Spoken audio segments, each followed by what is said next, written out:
Today, we are going to install some Shiplap. How cool is that? And it may even impress, I don't know, Chip and Joanna Gaines. Wouldn't that be cool? If you're new to my channel, my name is Jeff, and this is Jeff Reviews for You, and my channel is dedicated to reviewing mostly as seen on TV items. I look at some consumer gadgets, other household items.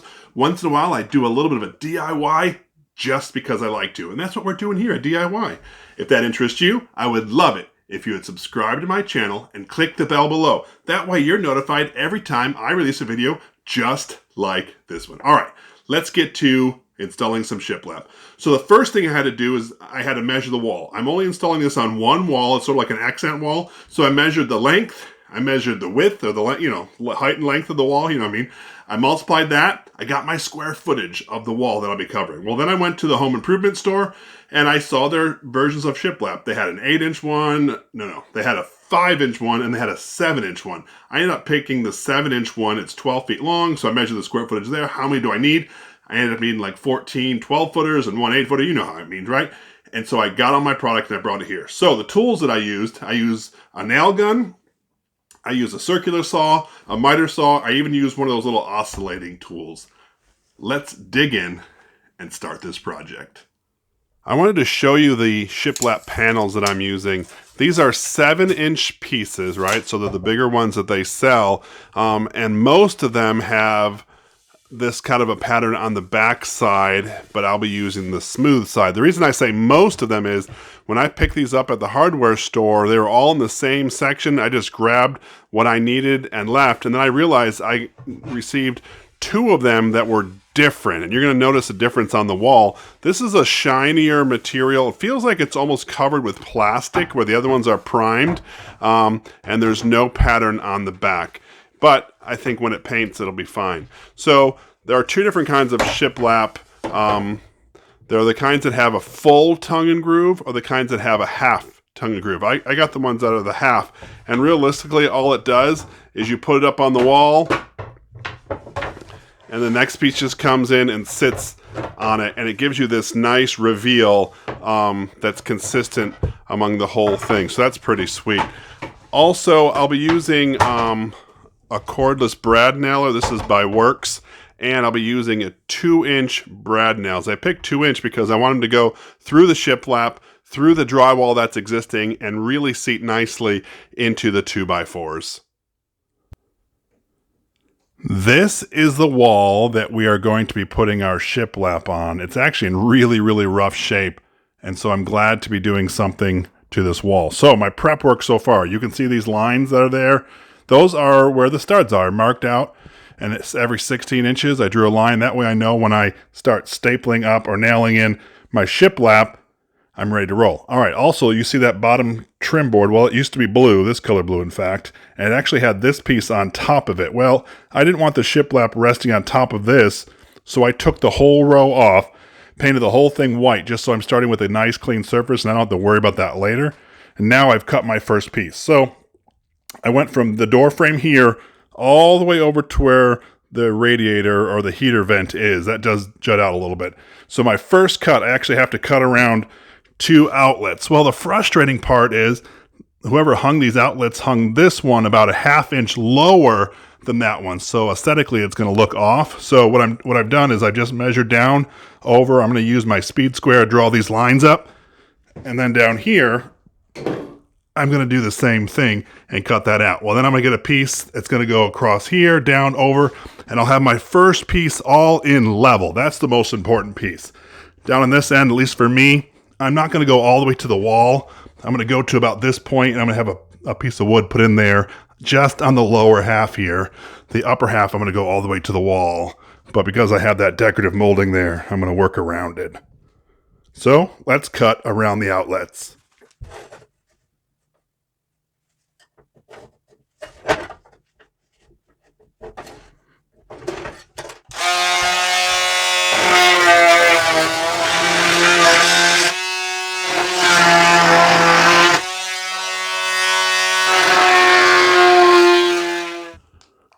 So our outlet covers are cut and ready to roll. I've got this piece ready to go. I'm putting it right into where the stud is. I'm up in here, the upper part, so it gets covered by the next piece.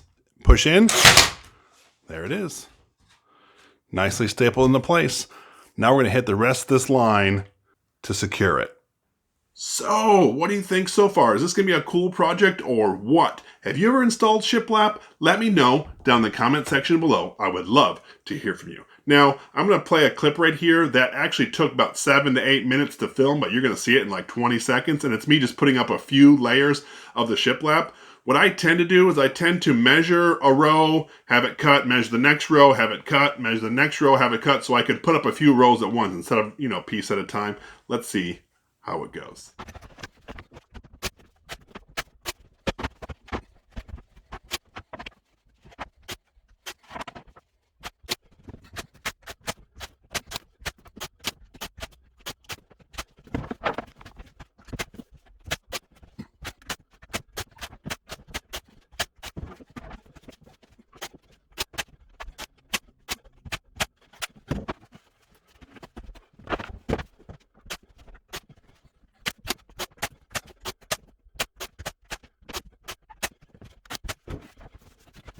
As you can see, once you start out with a level base, it's really just putting the pieces up in place. So now what I'm going to do is I'm going to cut the pieces for down here, and then I'm going to cut the piece for around this switch and go all the way down and keep going on up. There are times when the nails don't go in all the way, so I make sure to get my awl and I hammer them right in. It's important, even if they bend, to get them nice and flush. That way you have a smooth board going on over top of that.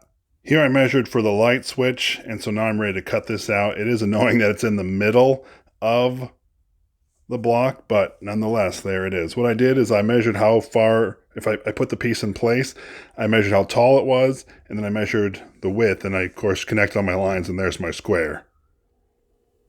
Here's a little pro tip. When you're cutting these kind of things, it's so much easier to go with a circular saw very carefully. You get most of it done, and then you can finish it up with like an oscillating tool. We have a perfectly cut out box for our light switches. Now we are going to nail it in place. I'm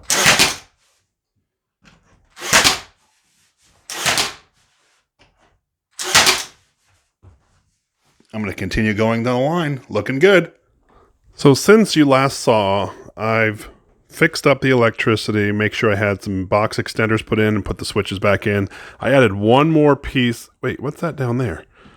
Oh yeah, I added this plug right here. And what's in that plug? It's got a USB port and one of the USB-C ports in there. That's kind of cool. I put that plug in there because that one might be in the way sometimes, so I have one up the wall. So what I'm going to do now is I've got pieces cut down here at the bottom, and I'm ready to continue putting up my Shiplap.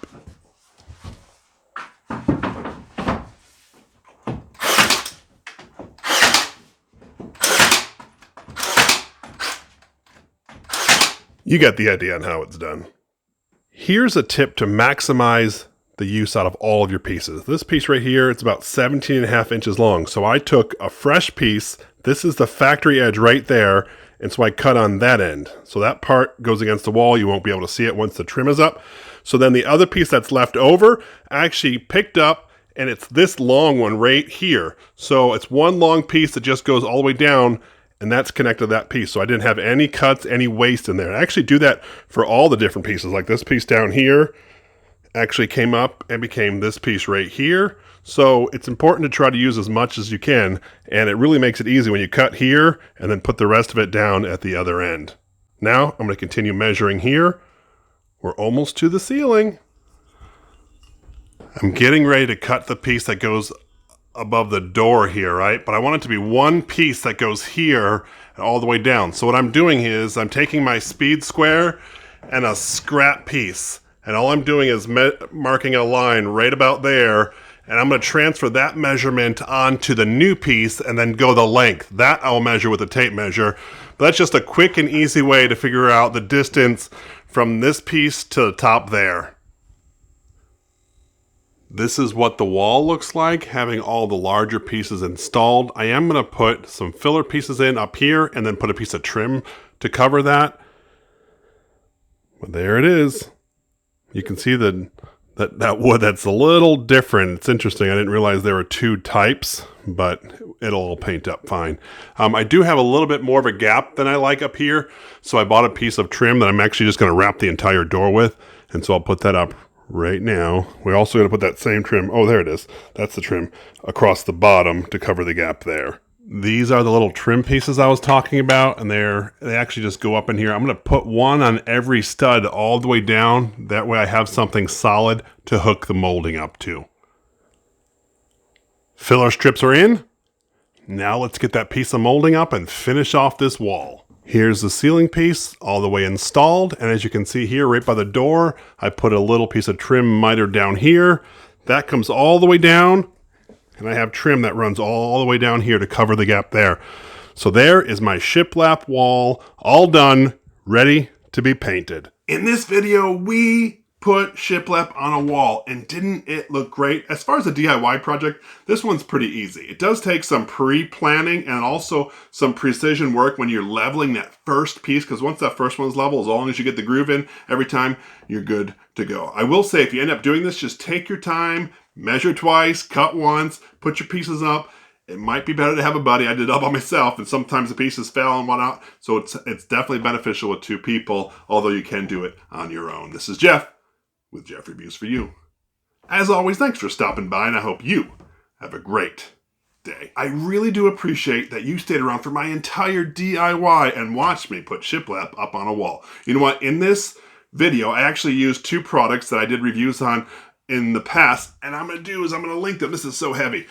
This brad nailer called the Nail Force from The Works. I did a review of this not that long ago. What I'm going to do is I'm going to link that video right up here, and if you haven't seen it, I would love it if you would click on it. Also, my fan made a cameo. Boop, the USB fan. If you didn't see that review, I'm going to set that one up right here. So, by the magic of the internet, if you click one of these links, I'm going to join you at that review. So go ahead, click one. They're safe. I promise.